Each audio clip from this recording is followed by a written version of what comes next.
What is up, everybody? Solomon here. Super excited to be down at Hello Future Live, celebrating the hedera ecosystem. Equally excited to be with the man, the myth, the legend himself, Mr. Max Walker&Williams. Max has been in the hedera community for quite some time. He's a builder, he's a researcher, he's a content creator, background in real estate. Max, talk a little bit about that experience building in the hedera ecosystem. When did you start? What kind of brought you into the ecosystem? I thought I was interviewing you. No? No, is that not? All right, okay. Yeah, we can switch it around. We'll just go back and forth. Okay, fine. So we'll take turns to ask each other a question. For sure. Yeah? Yeah. Deal? Okay, fine. So I was, basically COVID. COVID meant that I went from working crazy hours a week to working a lot less hours a week. And so I had a lot of free time on my hands. And I've always been a bit of a geek, but I was concentrating on my real estate businesses. But I always had an interest in cryptography, DigiCash and then Bitcoin, and kept an eye on it. And at the time, I didn't really understand what everyone else saw in Bitcoin because I didn't think it was going to be scalable, and I didn't think it was going to be the money of the world that everybody else kind of saw. I didn't see what other people saw. And so I just sort of sat on the sidelines. And then when Hedera Hashgraph came along, I started getting back into cryptography in general and just doing stuff for my own personal pleasure. I came across Hedera Hashgraph and instantly recognized it as different and scalable and exactly what everyone thought Bitcoin was going to be back in 2007, 2008. And so I invested in the project, bought some H-bars, and I've just been following the project ever since, really. Yeah. How about yourself? What's your background? I have no idea. How did you get into? So, well, same story as most people, I guess. Late 2016, I actually had to pay a record producer because I recorded an album in Bitcoin. So I was like, "What's Bitcoin?" I thought I was going to PayPal him, Yeah. And I had a little bit of money loaded up on Coinbase, and I left it there for 6 months, and the money went up because I had too much on there, and I'm like, "Oh, this is interesting."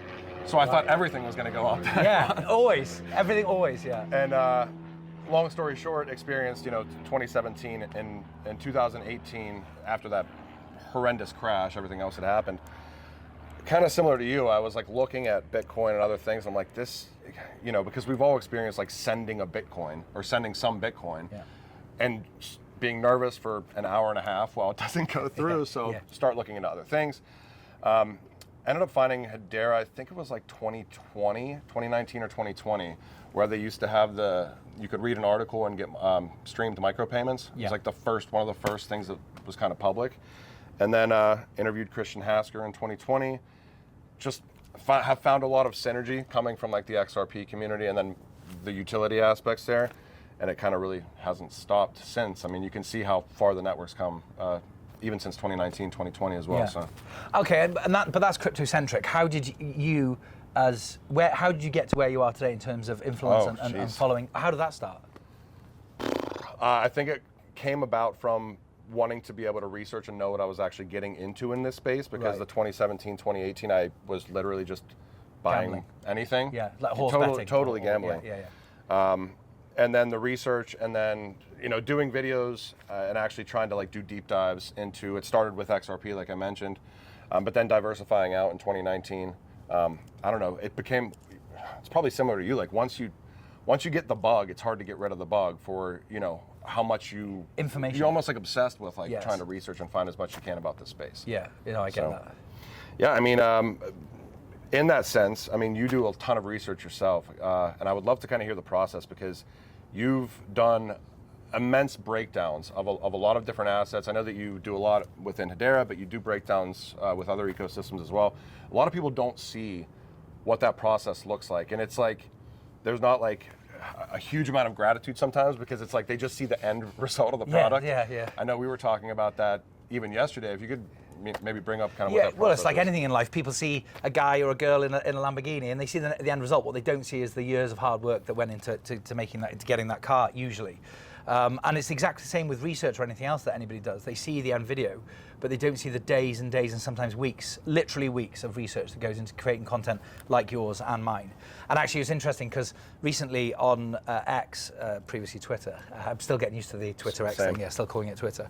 I said that I had a bit of a gut feeling about XRP, that something wasn't quite right. I got a lot of flack for that.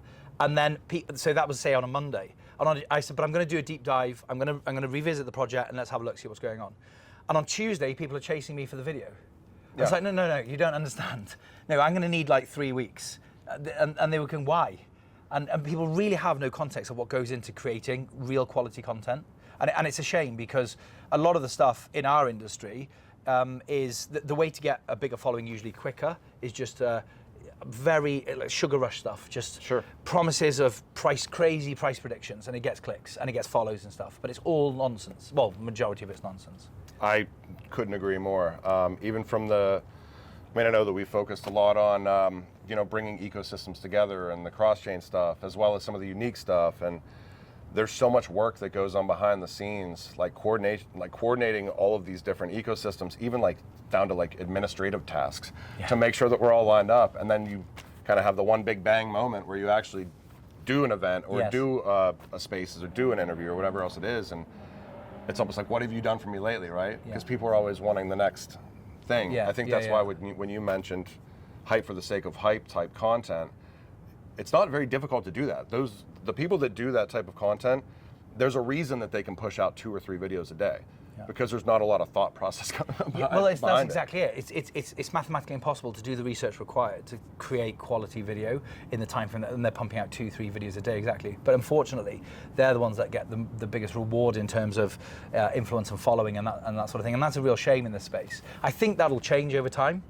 But because it's such a new industry, I do think that people are looking for that sort of sugar rush information. But I do honestly believe that will change over time. But one thing I admire about yourself is that you haven't gone down that path of quick, 3 videos a day kind of content, and yet you've still managed to grow your following, to a large following. How have you done that? I'm asking personally. I want to know how do I grow a following? I think from the personal standpoint, from the Genfinity standpoint, or maybe a mixture of both? Well, a mixture of both, because it was you and then Genfinity came later, yeah? So what's that journey, and how have you achieved the success you have without selling out, basically? I think we've all made mistakes in crypto, 100%. 100%. I've certainly made some mistakes, but as far as like content and research, literally when I started, I saw that there were other people that I respected that were doing research, and look, I have a computer, I know how to search things, so I started searching things and finding stuff that most people weren't able to find. I kind of had a knack for doing some deep dives, and I remember when I first interviewed Christian Hasker in 2020, I found a document saying the SecNav and the DoD were trialing out Hedera for microgrids, and he was like, how did you find that? Because nobody else had even seen that. But I was tagging other people that I respected, and just kind of growing naturally, and then backing that with deep dive content, stuff like that. I think the more interesting story isn't how I grew my own personal account, but it's deciding to shift that and knowing that I need more help, and knowing that it's a strength in numbers thing, which is kind of the origin of the Genfinity aspects. Having a whole team behind us. there's 4 people. 4 people stood behind these cameras. Standing behind the cameras right now. And it's just a lot of hard work. And it's trying to build out organically, because I think that there is a big gap from the media standpoint in crypto. If you know what some of these projects pay for one article, and some of the bigger names, it's an acidine amount of money, and it's I think that we can just do it better and actually provide some value, hopefully bring ecosystems together and get people out of their echo chambers. That's the other thing that really annoys me in this space is, we've all seen BitBoy just fall apart, but it's come to light through that, and I know that some people knew this beforehand, that these influencers that have got massive followings, they're promoting tokens, and it's a paid promotion. They don't tell people it's a paid promotion. I think that's really, really unfair on the public that are buying into these things, on somebody that they trust say so, not knowing that it's a sponsored thing, and the guy actually knows, or girl knows nothing about what they're promoting. It's just a paid promotion. It's an advertisement. Well, that's illegal too. Yeah. It's literally illegal. Why is no one being held to account? That's what's you can't blame them for doing it in a sense, because why not? It's quick cash, it's quick money. Well, it is fun. But I don't know. That kind of bothers me from across the board, but especially for new people coming into the space, not knowing where to turn, because there's so much total bullshit.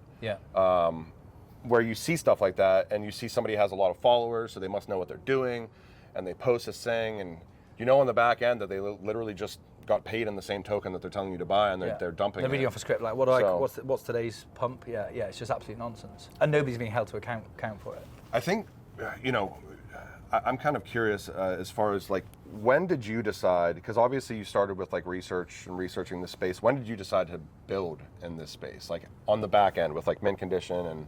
Yeah, so my following grew. I mean, it's a small one, but it was growing a bit, and a lot of people kept asking. There was two sides to this. People who follow me on YouTube and X and things, they were saying, you should be building in this space because you've built stuff in Web 2 in real life, property, etc. And so why not do something on Hedera? We'd love to see. We like your brand. We'd love to see you do something on Hedera. That was the one end. But then on this, in my real life, I've been very fortunate to make some friends that have gone on to have very successful businesses or are high up in very large corporations. And they saw some of my content, and then they started calling me personally and saying, we see you're into this, and you seem to know what you're talking about, and you get it. Can you come and explain it to me and some of the girls or me and some of the guys? And so I was doing that just for friends. And then they started suggesting that I consult for these companies, like these large companies, and they were like, okay, so we understand, and it literally is me going into one of the companies that we're very fortunate to be working with. I can't say who yet because we have to go through a whole thing with their PR team, but they turned over $14 billion last year. Wow. Billion. And it starts with me going into a boardroom full of people, and they're like, it's not a pitch, it's just me saying, this is what Bitcoin is. And then they all have questions like, what's this, how does it mean, how does it work? Going all the way through ETH2, and the pitfalls and the downsides and the possibilities and that they might be able to take advantage of. Getting all the way to Hedera, and why, for them, a lot of these large companies, they're making so much money that actually, in this context, profit isn't their number one priority. It's not even their top 10. It's like brand, message, brand.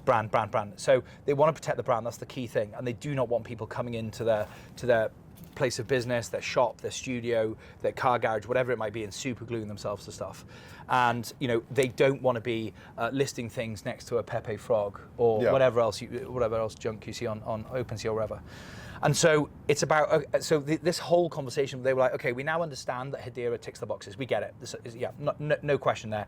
ABFT, it's secure, it's environmentally friendly. We get it. Ticks the boxes. But what should we actually be doing? Okay, so we have this car. It's a limited edition. We're only making 60 of them. What should we be doing to digitalize this asset, to create customer engagement that I say to them, it hasn't been possible until now? What does that look like? Is it a picture? Is it a 3D model? How many should we do? Should there be utility involved? What are the pitfalls? And then the same question kept coming up over and over again. And I started doing this consulting as Utopian Lab, a company that I set up to do that, to hold the hand of companies and offer a turnkey solution, from literally explaining Bitcoin all the way through to this is what you should be doing, this is the offering, this is what you should be doing, this is what you shouldn't be doing, all the way through to actually creating that content, so actually creating the digital asset that they're going to be selling. But we kept hitting a brick wall, which was, where are we listing these items? We get the tech, we get the thing, we understand. But where's the end outlet? And they would either look with me or look in their own time at the current offerings on Hedera, the marketplace on Hedera, and they're great for what they do, and they're very good at what they do, but they're two completely different worlds, like the corporate enterprise level and then the sort of grassroots level. And one of the biggest concerns for these huge brands and talent and things is being listed next to stuff that they don't see fits in line with their brand. And so we decided that we didn't have a business anymore because we could do this all the way through and then there was nowhere to sell it. So by force, we had to come up with a solution or wait for someone else to create it, and we weren't willing to wait. So, it sounds silly, but even like hash. So you say hash graph, you have to explain to them that isn't anything to do with marijuana. Yeah. Because for the rest of the world, hash is weed. Yep. Hash pack, they hear weed box. And so it's like genuinely, that's a true story. Like they're like, whoa, stop! What was that? What was that word? What did you just say? We take it for granted because it's just so it's like, natural it's hash to pack. us. Yeah, it's hash pack. Marijuana box. So they're like, whoa, what was that? What's that word you're using? And everyone stops and freezes, and you have to explain the whole thing. Which is why we came up with mint condition. Yep. Because any self-respecting collector who goes to buy something off another collector, I've got a Spider-Man comic edition 1 with the mistake on it. There's only 50 in the world. It's $1 million. First question you're going to ask me is, what condition is it in? And the very best answer I can give you is mint condition. Yep. It's got the word mint in it, so it's a nod to the technology, because of course you mint an NFT. And if I ask you in 6 months' time and you're drunk out of your mind, what's the name of it? You'll remember it's mintcondition.com. Sure. So it's easy to remember. It's a nod to the technology, but it also references the best condition something can be in. And it's also quite playful because they're digital assets. So unless it's a perishable NFT, of course they're in mint condition. And so that's how we kind of, we kind of came up with and that's the whole ethos. So starting with the branding and then working all the way backwards to the large brands is the brand, the name, everything is about the next step in this ecosystem, which is sort of becoming bigger, more grown up, more ready for the real world, Web 2. 99% of the people who aren't in crypto, they aren't interested in hedera or how it works or the technology lying underneath. They just want to buy a Johnny Depp NFT and they don't want to kill the planet when they're doing it. Yeah, and I think, in that regard as well, you think about the bigger picture. From the advisor aspects and consultancy aspects, have you seen like a shift over time in like knowledge of some of the institutions or organizations that you talk to, or is it still you're going in and you're kind of at the baseline and you have to build it up? Yeah, baseline. It's still at the baseline every time. So I'd say of the circa 25 meetings we've had, from 2 weeks ago to a year ago, one, maybe two people, I've said, has anybody having any experience of crypto? Has anyone done anything in crypto? Maybe one or two hands have gone up at over 25 meetings. I've got. Somebody told me to buy Doge. Yeah, my son helped me buy some Doge because he's going to go to the moon. That's it. So tell us about Genfinity. What is Genfinity? I mean, we wear a lot of different hats. I think when we initially started, we started actually all the way back in July of 2021, and it took us about a year to figure out, what do we actually want to contribute to this space, and the same discussions always happen. Should we launch a coin? Should we launch an NFT? Yeah. And every time, trying to be as safe as possible, we kept basically saying no. I mean, but we do have a lot of connections. So the first thing that we launched was kind of an agnostic, run the gamut research report with a bunch of well-respected kind of researchers across the space. We found out within 3 months that most people don't want to read in crypto. So, or generally, or in general. Yeah. But then it was also, okay, we still have all the contacts, and we've made a lot of connections like with a lot of different ecosystems. So it's like, why don't we start trying to highlight these ecosystems? Whether it be in a unique way, like the Hedera corner spaces that we ended up, doing with Hashpack, not Weedbox, but Hashpack. Yeah. Or the cross-chain stuff, and just trying to leverage the networking connections that we do have as a start, and try to educate kind of the broader community. More recently, so on top of that type of content or interviews or spaces and getting people out of the echo chambers, network awareness has been really important, but more recently kind of building out from the actual news standpoint and pushing out, consistent articles. It's a slow burn, but trying to build out like search engine optimization and SEO stuff, 6 to 8 months down the line, starting to populate amongst like Cointelegraph or CoinDesk, things like that. Continuing to kind of grow out with different networks and ecosystems and hopefully expand in the right way and just do it through consistency. Okay. So our aim is to really kind of I don't want to say upset the apple cart, but provide an alternative solution to something like a CoinDesk or a Cointelegraph, where you've got a lot of news coming out consistently, but then also things like this or things like the spaces and kind of taking, creating those feedback loops of all the content that we facilitate across the board. Because if you look at a CoinDesk or a Cointelegraph, it's like, let's just hire as many bounty hunting people to write articles as we possibly can. Yeah. And it's just a story factory. They just keep pumping Sure. out the content and stuff. But they're not attending events. Is that what you're saying? And that's they attend events. Yeah. But I So mean, what's I the think it's a little differentiator? bit different. Where we actually, I think it comes down to like knowledge and doing some due diligence before you talk to people, and actually being able to make those connections based on the knowledge level that, either myself or we work with Darren Moore Jr., who does great research from the macroeconomic standpoint. Kind of just being like more of a source of truth out there instead of just pumping content for the sake of pumping content as best as we possibly can. So, how do you scale that though? Because it takes a lot. You can't be everywhere. That's true. And so, how do you scale that? So you've got 3 events on, really important events on the same week. Yeah. You can't attend all 3. So how do you scale that business? Well, I think to start right now, only handling what we can control right now. Yeah. Right. Like. I would even say like over the past couple of months, just divvying out internal workload aspects where if we have short form content on the back end of a spaces, I've got Sarah from Genfinity to do that for me. If we have article-driven content that's either from Spaces or maybe it's news or breaking news, whatever else it is. I have Valor to help me with that. From everything operational, I have Carola to help me. On the back end with strategy, I've got Sadaf to help me. If there's dev-related questions, which we're also like simultaneously building out our own website, I've got Colin there to help me. Yeah. It's about having the right team. It's about having the right team, but it's about building out a team that makes sense as well, because make no mistake about it, like people in this space, like time is money, right? And for having Darren to help us with additional spaces, or maybe even somebody like Crypto Airy in the future who does a lot of great work, it's a difficult question, but it's literally just putting the work in, and then as we lay those foundations down, figuring out small ways to scale before it's like, because you are right, but there's no way to be in 3 places at once. Yeah. It's about I think the challenge you're going to face is maintaining the quality while scaling. That's going to be 1,000,000%. Yeah, and it might be why CoinDesk are where they are, because it's so hard to do. But I think it's I'm sure the team will laugh, but I have a really hard time giving up control of things.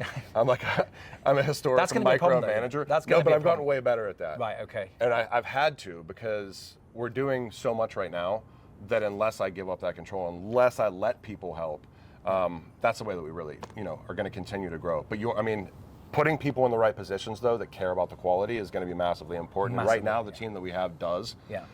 But it's making sure that we never just onboard somebody for the sake of onboarding. It's not about filling sort of spaces. Where they meet their little deliverable and they're like, well, I got my job done. Yeah. But it's so hard to 10x that. But if anyone can, I'm sure you can. I agree, 100%. I tell you something that annoys me. I tell you something that really annoys me in this space, is that it's ironical that Web3 was supposed to be. My understanding was that it was supposed to be peer-to-peer transparency. Transparency is king. That's the whole thing, is to be transparent. And I don't do anyone in business in Web2 that I don't know. And everyone knows who everyone is, and everyone knows where the money goes, and everyone sort of, there are contracts and things in place. We enter this Web3 world where it's supposed to be peer-to-peer, cut out the middleman, transparency. But most people don't know who anyone is, and there are people who've set up businesses with other people who've never met. Yeah. I'm like, how do you know you're not working with the Russian mafia? Well, the honest answer is I don't. You could be, your business partner could be the Taliban for all you know, because you don't know who they are. And that leads into this whole thing that I'm so glad that people like yourself and your team are building, because there's someone to hold to account, there's someone behind it, and there's also someone people don't seem to be giving proportionate weight to the information that they're getting. And what I mean by that is there are people who have huge followings on X that I happen to know, but they aren't doxed, so nobody knows who they are, but I know who they are. And some of them are like 17 years old and still living at home. Wow. There's nothing wrong with that, but they don't have life experience, and they're giving advice as if they do, but they're guessing. And they're doing okay, they're doing well, but they're giving advice on how to build a $10 million portfolio. Yeah. They've never built a $10 million portfolio. And it's the only example I can give, it's like going to the gym and picking a personal trainer, but not being able to see what they look like. Yeah. For all you know, they're a fat mess. Yeah. And if they're worse off than you are, why are you taking fitness advice off them? 100%. No one would do that in life, but people seem to do that with their finances. And it's never made sense to me. I want to see the CV of people. If I'm going to take advice off someone, I want to see their CV. If you're going to tell me how to earn enough passive income to buy a Lamborghini, I want to know that you've got a Lamborghini. Sure. I think we have kind of an interesting story in that regard too. Even from the Genfinity perspective, I put out a call to action in 2021, May or June, seeing who wanted to build and start a project, because I was like, I want to start a project. Yeah. Had no idea what the project was going to be. Had 200 people in a Discord. And after about a week, there was 150 people in the Discord. And after about a week after that, we got down to like 4 or 5, 5 of us, right? And we're spread out all across the globe. Two members are from Australia, one from the UK, one Boston, one Orange County. Myself, Pittsburgh. I do agree with you 100% though. There's nothing wrong with that, by the way. No. Because everyone's coming from a different context, so it's really good. Seeing people face to face. But you know who they are, presumably. Yeah. But our story is a little bit different too, because we were doing it as a passion project at first. Yeah. None of us have started any sort of a media company before. I certainly haven't. No. So a lot of it was trial and error as we scale, but we also never sold anything. Yeah. So like it allowed us to navigate the waters and continue shifting what we were actually doing to find out what works and what doesn't work, because at the end of the day we still haven't sold anything. Like nobody's had to buy anything from us. It's all been open information. And you're not advising people presumably how to build $100 million media empire, because you haven't done it yet. No. I would never tell anyone or sell a course or do anything like that, telling people that I can teach them how to do something I've never done myself. Yeah. But people do that all the time, and people are getting, and the damage that this causes, it sets the whole industry back when people get rugged, when people are scammed, when people are given like a pump and dump coin or meme, misinformation, all that sort of stuff. It genuinely, we lose people, good people in the ecosystem, because they took the advice of some clown, they lost a load of money, and they say, I'm done with this technology. And I think that's the real shame. I agree, and then they don't come back until like 3 years later when everything's skyrocketing again, which is the worst time to come back. Yeah. On like a positive note, like what are you kind of most looking forward to? Let's say, and we're almost at the end of 2023, but looking further out, whether it be with Mint Condition or Hedera or the ecosystem as a whole. So I think as the ecosystem, you touched on utility earlier, and I think utility is so important. And the reason I think utility is so important is because I do think that at some point, I know at some point that everything happens in cycles, and we are going to hit a global recession if we haven't already hit one, maybe even a depression. So we're going to be back, unfortunately, in a 2007, 2008 scenario. When that happens, 99% more, nearly 100% of people, if they're honest, are holding Bitcoin or Dogecoin or any of those. They're a lottery ticket. It's the greater fool theory. They hold those tokens, but it's because they believe that at some point in the future, somebody will be willing to pay them more for than what they paid for it. And that's the only reason they hold it. They've bought it, they put it in a wallet, they forget about it. They've never used it for anything. But when this recession hits, and somebody has to make a choice between buying food and paying their rent, or holding onto the Dogecoin, which are they going to choose? They're clearly going to sell the Dogecoin, so which is going to collapse a lot of projects. A lot of projects, I think, are going to get washed away because people will just be selling the pressure. They'll see price drop, more panic selling. It'll become a negative cycle, and it'll just be a death spiral. However, and by the way, with HBAR and other projects that have utility, XRP, same will be true. People will be selling XRP because they need to pay their rent, they need to buy food, whatever it might be. But the difference with projects that have utility is companies like Atma.io. Atma.io aren't buying HBAR because they think that somebody else is going to buy it off them for a greater price in the future. They're buying it because they need it to facilitate their business. Sure. So regardless of what the economy is doing, they still have to operate their business, and in order to do that, they still have to hold this token.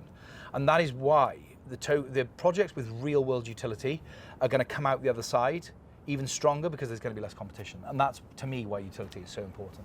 Totally agree, and I think a lot of that comes down to looking at not necessarily the unit of account-based asset, but how can we leverage the network? And do we have a real business model to leverage the network? And then as a byproduct, yes, we need the asset, but it's about what we're actually building from a business model standpoint. It's been a pleasure, Max, and is there anything that you kind of want to say to kind of lead us out? No, just thank you very much for the opportunity. It was good to see you. Interestingly, we met because I bought one of your daughter's pieces, didn't I? That was the only one that we've ever minted, and she keeps asking me to do more artwork. Really? Yeah, there we 100%. go. So she might be your first client. She might be. Yeah. So just, thank you ever so much for the opportunity. It's fantastic. So mintcondition.com. We're going to be onboarding the creators that we're lucky enough to be working with today, actually. We're going to be doing that live later this afternoon. And then we're going live to the public in a couple of weeks. And so just look out for that, because I think it really will be. Hedera is very, very good at enterprise grade stuff, but not so fantastic at the consumer retail end of kind of stuff. And I think that's really important for the price of HBAR, for adoption at a grassroots level. And I think mintcondition.com is going to bridge Web 2, the mass crowds that some of our clients have, the customer bases that they have, which are in the millions and sometimes tens of millions, and bring them into the ecosystem. So I'd really appreciate everyone's support to help us bring these people on board. 100%. Well, from Genfinity, Max Walker&Williams, head of Mint Condition. The guy's a legendary researcher as well, so give him a follow. Check out mintcondition.com. And thank you, guys. Thanks, Max. Cheers. Oh, is that all right? I'm starving. Thanks, Max. That was awesome. No worries.